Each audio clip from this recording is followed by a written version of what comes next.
Hello students, इस lecture में हम सॉल्व करेंगे हमारी एनसीईआरटी के क्वेश्चंस और एनसीईआरटी एक्सरसाइज के सिर्फ वो क्वेश्चंस यहां पर लिए गए हैं जो आपके रिफ्लेक्शन टॉपिक के हैं। रिफ्रैक्शन के क्वेश्चंस आपको अगले नेक्स्ट चैप्टर जो रिफ्रैक्शन का है उसमें मिल जाएंगे। तो क्वेश्चन नंबर्स वही रखे गए हैं जो आपकी एनसीईआरटी के हैं, जिससे आपको प्रॉब्लम ना हो मैच करने में। स्टार्ट करते हैं हमारा सेकंड क्वेश्चन। फर्स्ट क्वेश्चन आपका रिफ्लेक्शन का होगा, इसलिए यहां पे छोड़ा गया है। सेकंड क्वेश्चन हमारा रिफ्लेक्शन मिरर से रिलेटेड है, वो यहां पर हमने लिया है। तो क्या कह रहा है, the image formed by a concave mirror is observed to be virtual, virtual है, इरेक्ट है and larger than the object. तो दिमाग में रे डायग्राम क्या आता है कि ऑब्जेक्ट कहां प्लेस है बिटवीन P एंड F। सिर्फ वही एक केस है, ऑब्जेक्ट प्लेस है हमारी बिटवीन P एंड F, तो उसकी इमेज हमारी कैसी बनती है, वर्चुअल बनती है। देखो बिहाइंड मिरर है वर्चुअल, ऑब्जेक्ट की ओरिएंटेशन अपवर्ड है तो इमेज की ओरिएंटेशन भी अपवर्ड है, तो ऑब्जेक्ट के विद रिस्पेक्ट टू कैसी हो गई हमारे पास, ये इरेक्ट हो गई। और साइज कंपेयर करो, देखते ही पता चल रहा है कि इमेज हमारी लार्जर बनी है।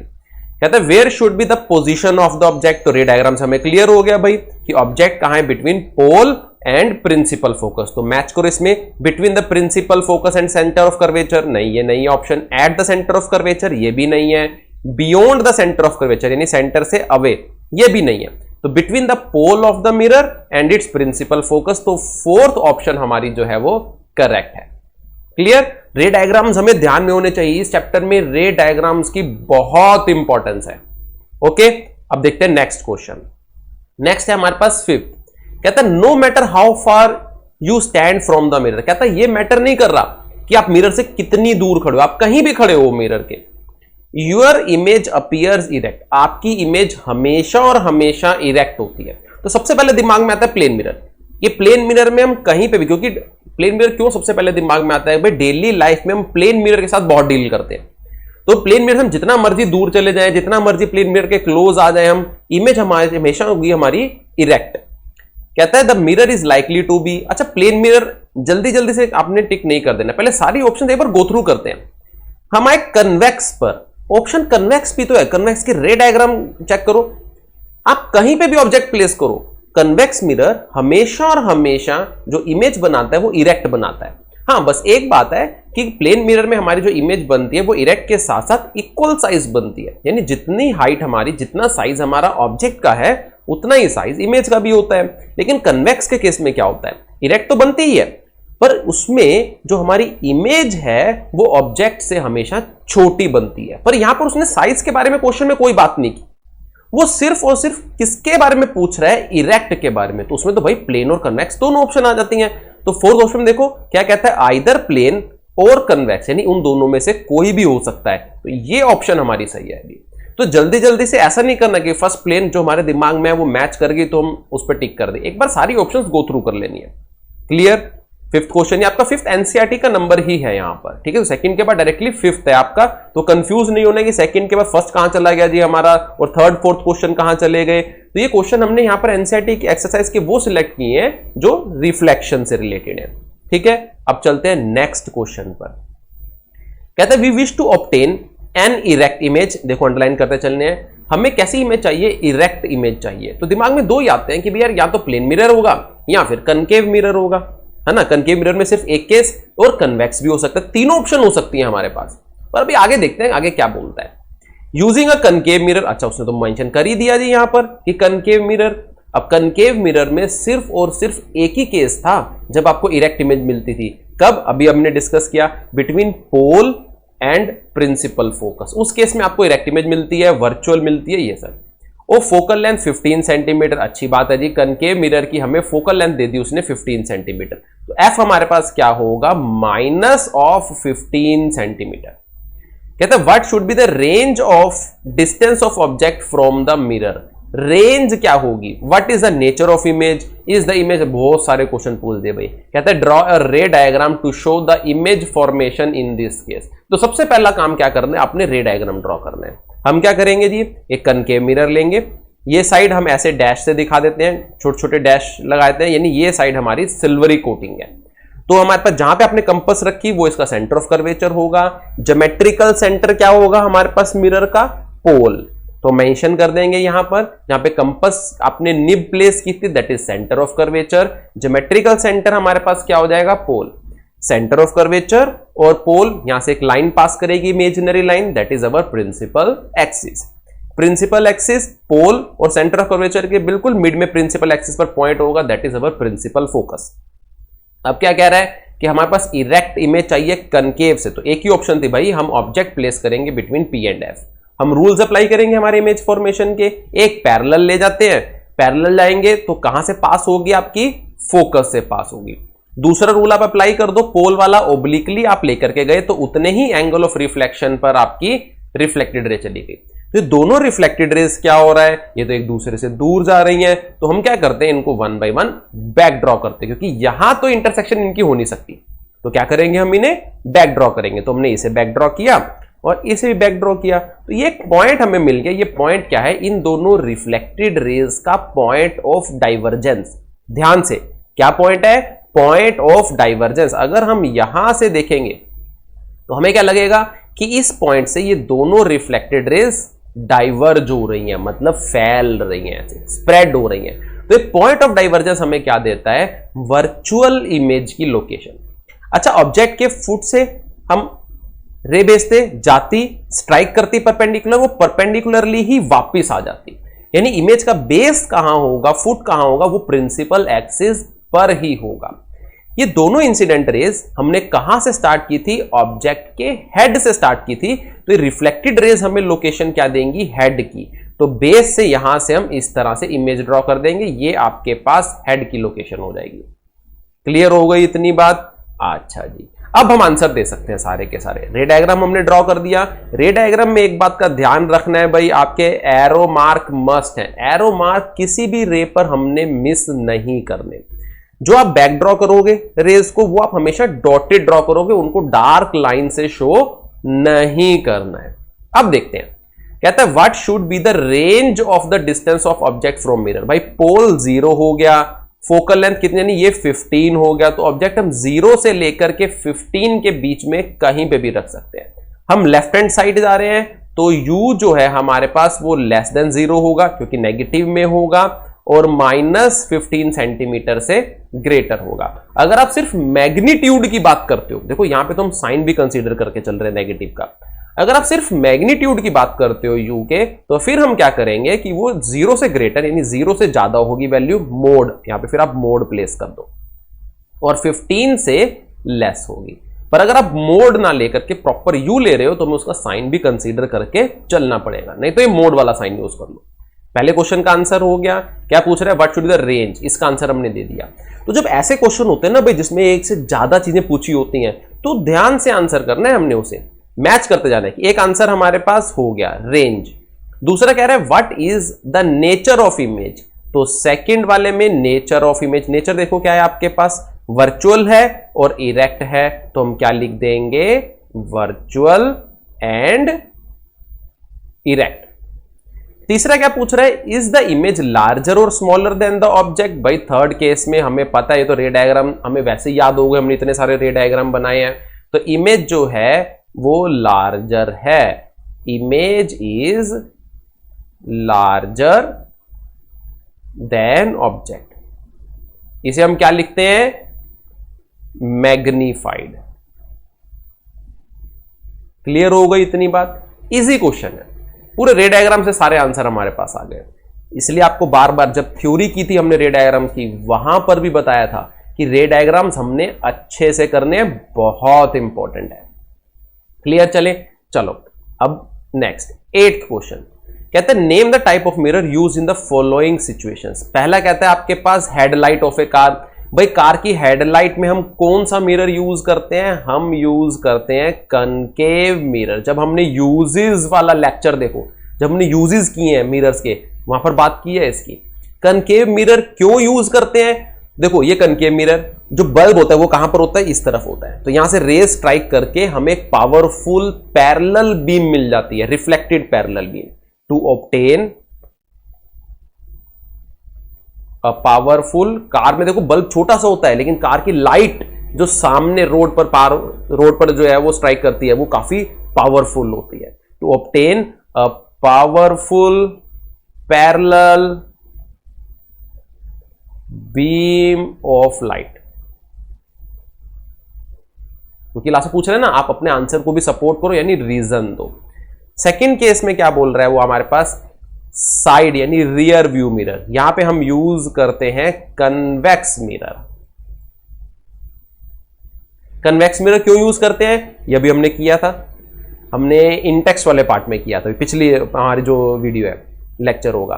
अब उसमें क्या था, कन्वेक्स मिरर क्यों यूज करते हैं, क्योंकि ये हमेशा और हमेशा इरेक्ट इमेज देता है और इसका फील्ड ऑफ व्यू जो है वो लार्जर होता है, because it always give erect image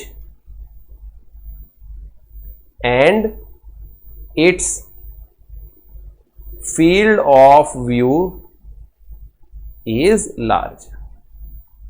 larger than आप प्लेन मिरर कर सकते हो। तीसरा, सोलर फर्नेस। भाई सोलर फर्नेस के लिए भी हम हमारा कनकेव मिरर यूज करेंगे, क्योंकि ये क्या करेगा, आपका जो सन से लाइट आ रही है उन सबको एक पॉइंट पर कन्वर्ज कर देगा और वहां पर काफी हीट प्रोड्यूस की जा सकती है। तो सोलर फर्नेस भाई हीट प्रोड्यूस करने के लिए यूज कर रहे हैं, because it converges the light rays at a point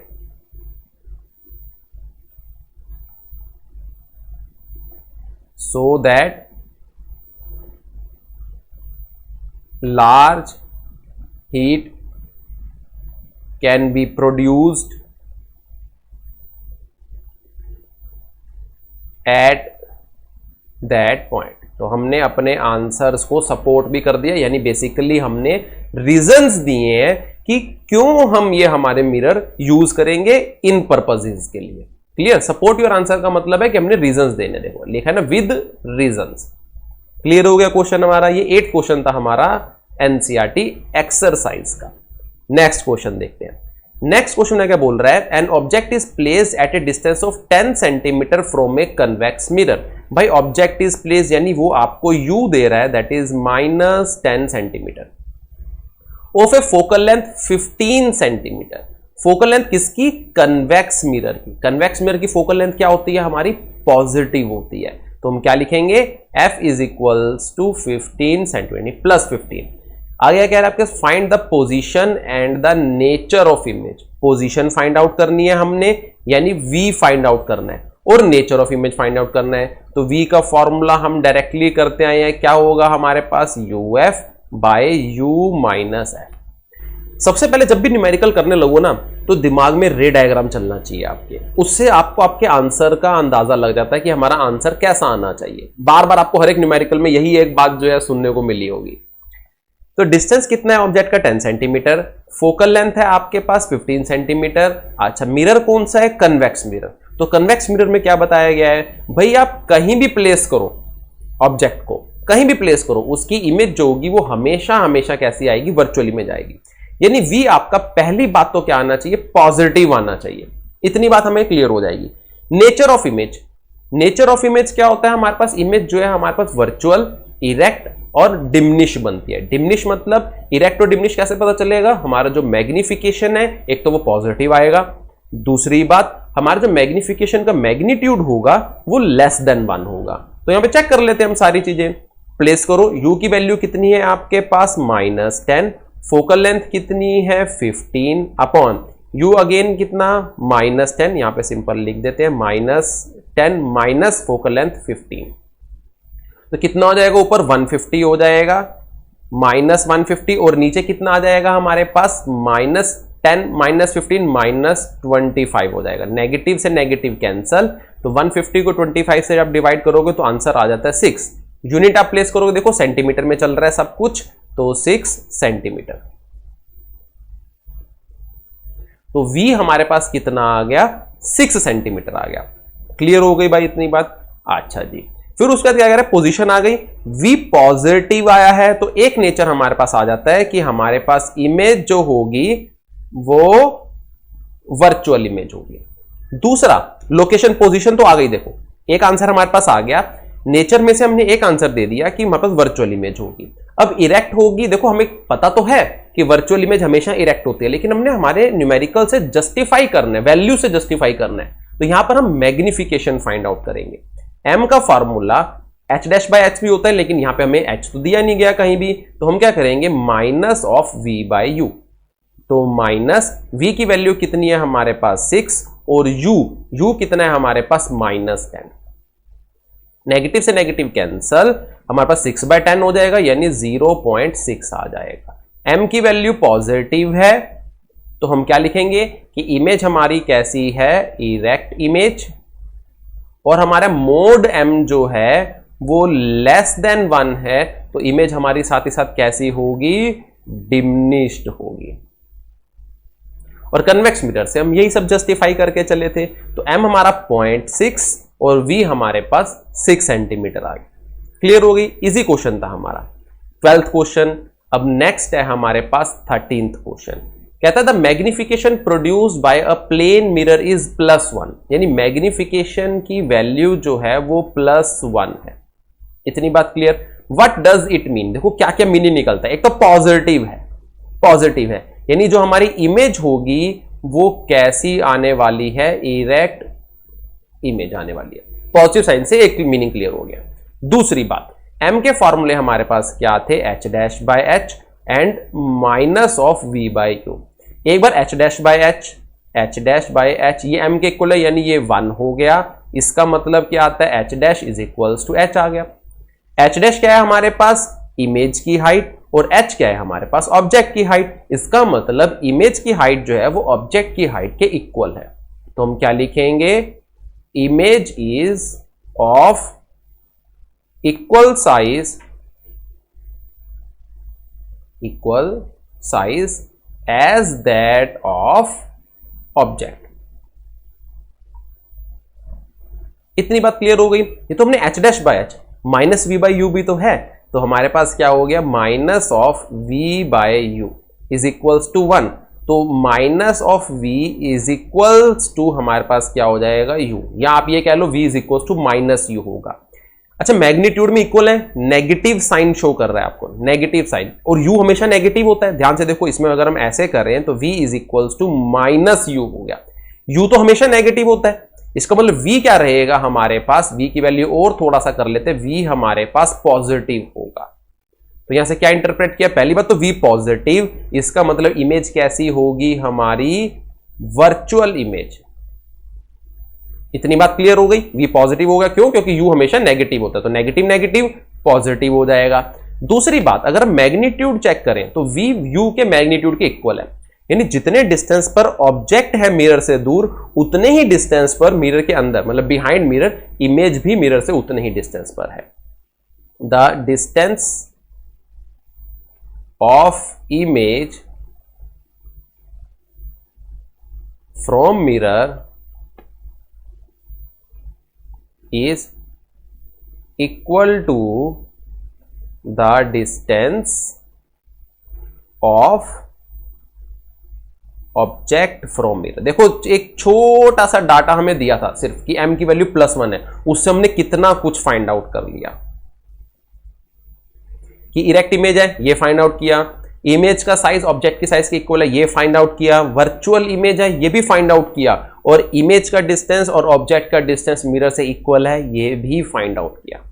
तो थोड़े से डाटा से हम कितना कुछ फाइंड आउट कर सकते हैं। ये सारे के सारे कंसेप्ट वीडियोस में आपको समझाए गए हैं, इसलिए आपको अलग अलग किया गया कि हर एक कंसेप्ट को हम कवर कर सकें। अब जैसे आपकी हर एक रिफ्लेक्शन का आप देखो, लगभग 27 वीडियोस के अराउंड उसमें है, रिफ्रैक्शन में 28-29 वीडियोस हैं, इसलिए इतना बना है कि हर एक कंसेप्ट को हम टच करें, आपको समझ में आए, डीप नॉलेज हमें होनी चाहिए। उससे पेपर में फिर कैसा भी क्वेश्चन आ जाता है हम सॉल्व कर लेते हैं इजीली। चलो 13th आपका ये एनसीईआरटी का क्वेश्चन नंबर 13 है, ठीक है जी, इसके हिसाब से क्वेश्चन 13 ही है, एनसीईआरटी में जो नंबर है वही यहां पर है।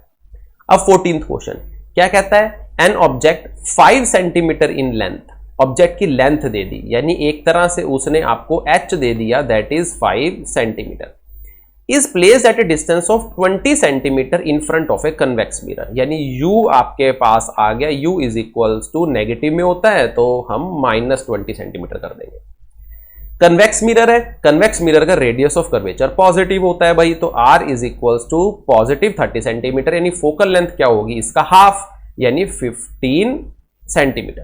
क्या पूछ रहा है, फाइंड द पोजीशन, यानी v पूछ रहा है, its nature and size. Simple, v का फॉर्मूला हमें क्या बताया गया है भाई, v is equals to uf by u minus f। Place कर दो, u कितना है -20, f फोकल लेंथ कितनी है आपके पास 15 divided by u that is -20 minus of 15। अब देखो कन्वेक्स मिरर है, तो कन्वेक्स मिरर में v पॉजिटिव आना चाहिए हमारा। चेक कर लेते हैं भाई, इसके अंदर क्या हो जाएगा, -20 इंटू 15 अपॉन नीचे 20 और 15 माइनस माइनस है तो ऐड हो जाएंगे, तो माइनस ऑफ क्या हो जाएगा आपके पास 35। तो नेगेटिव से नेगेटिव कैंसल, आप करोगे 5 3 द 15, तो 5 7 द 35, तो ये आपके पास कितना आ गया 60/7 पॉजिटिव आया। v is equal to 60/7 centimetre. ठीक है जी, तो इसको आप सॉल्व करोगे, 7 8 द 56 आ गया। आप डेसिमल में निकालना चाहो ठीक है, यहां तक भी छोड़ोगे तो भी कोई प्रॉब्लम नहीं है। ठीक है जी, अच्छा 7 8 द 56 4 रिमाइंडर, तो 0 लोगे डेसिमल आ जाएगा 40 हो जाएगा, तो 7 5 द 35 हो गया, 5 अगेन, तो 7 7 द 49, तो 8.57 सेंटीमीटर ये आपके पास v आ गया। पॉजिटिव आया है, हमने यही सोचा था पॉजिटिव होना चाहिए, पॉजिटिव में आ गया हमारे पास। क्लियर, तो फाइंड द पोजीशन, यानी पोजीशन फाइंड आउट हो गई। v पॉजिटिव आया है तो हम क्या लिख देंगे, सबसे पहली बात कि इमेज हमारे पास कैसी होगी, वर्चुअल इमेज। भाई कन्वेक्स मिरर हमेशा वर्चुअली तो बनाता है। अच्छा, फिर उसका पोजीशन हो गई। नेचर में एक चीज फाइंड आउट हो गई, साइज। साइज यानी हमें h डैश फाइंड आउट करना है, तो क्या फॉर्मूला है, h dash by h, magnification करते हैं ना, m is equal to h dash by h is equals to minus of v by u। हमें h डैश फाइंड आउट करना है, तो h डैश क्या होगा आपके पास माइनस vh बाई u। तो इसका नेचर क्या सोचते हैं, कैसा आना चाहिए भाई, कन्वेक्स मिरर हमेशा और हमेशा इरेक्ट इमेज बनाता है, यानी पहली बात तो h डैश हमारे पास पॉजिटिव आना चाहिए, प्लस का आना चाहिए। दूसरी बात, हमारे पास कन्वेक्स मिरर हमेशा छोटी इमेज बनाता है, डिमिनिश बनाता है, यानी h डैश की वैल्यू h से लेस होनी चाहिए, यानी 5 से लेस होनी चाहिए और पॉजिटिव होनी चाहिए। क्लियर हो गई इतनी बात। प्लेस करते हैं वैल्यूज, माइनस ये हो गया, v हमारे पास, अच्छा 8.57 मत प्लेस करना, बहुत प्रॉब्लम हो जाएगी। वैल्यू लोगे आप 60 और 7 वाली, 60/7, तो v कितना हो गया हमारे पास 60/7 इंटू h बाई यू, यानी इसको ऐसे कंसिडर कर लो v into h by you. h कितना है हमारे पास 5, ये 5 हो गया, u है हमारे पास -20, ये हो गया माइनस, ये माइनस से माइनस कैंसल, तो हमारे पास कितना हो जाएगा 5 4 द 20 हो जाएगा।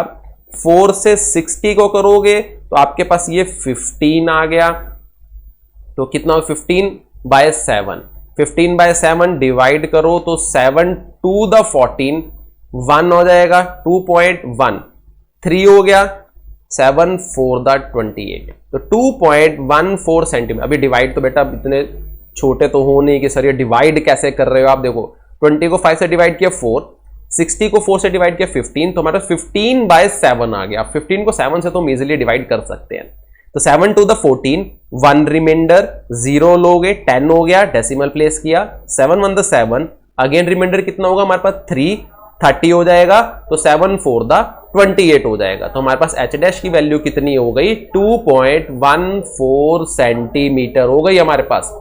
अब इसमें ध्यान से देखो, h डैश की वैल्यू, पहली बात तो एक हमारे पास क्या आई है, पॉजिटिव आई है, और हम यही सोच के चले थे कि भाई h डैश की वैल्यू हमारे पास पॉजिटिव आनी चाहिए, और यहां पर हमारे पास पॉजिटिव भी आई है, तो हमारे पास इमेज कैसी हो गई, इरेक्ट इमेज हो गई।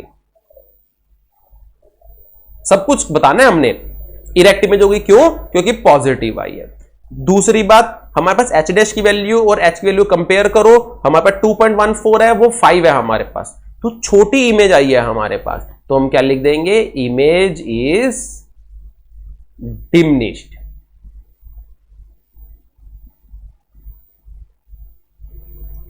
क्लियर हो गई इतनी बात, 14th क्वेश्चन भी क्लियर, हमें सब समझ में आ रहा है। अब मेरे ख्याल से आपका लास्ट एक 15th क्वेश्चन है इसका, कहता है an object of size 7 centimetre. चलो भाई डाटा लिखते चलते हैं। एच कितना है हमारे पास, 7 सेंटीमीटर है। Is placed at 27 centimetre. अच्छी बात है जी। यू कितना हो गया हमारे पास, माइनस ऑफ 27 सेंटीमीटर।